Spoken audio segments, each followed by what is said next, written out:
दिलीप कुमार महांती एकादश अवसर में जो श्रुतिचारण सभा सम्मानपद सभापति महोदय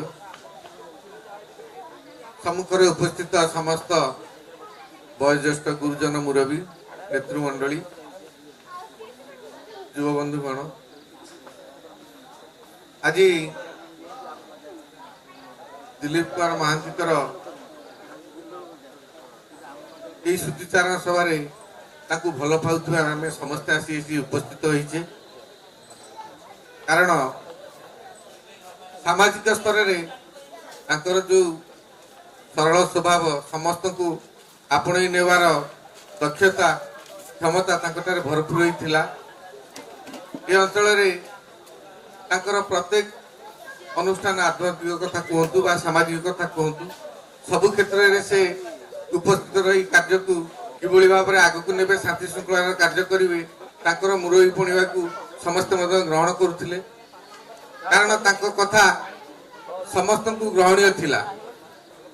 कारण ये अंचल मुरबी मानवर समस्त से भली मानसिकता थिला से भली मानसिकता से समस्त आपणार जेहेतु हो पारि तेणु तांको कथा को ग्रहण कर समस्ते कार्य को आहरी किभली भाव में आगक ने उपदेश तांकर कथा तांकर नेतृत्व समस्त कथार सहित सहमति प्रदान करथिले। उपस्थित समस्त नेतृमंडली एवं समस्त अतिथि माने तांको विषय रे कहि सारलेनी आउ मोर विशेष किछि कहिबार नाही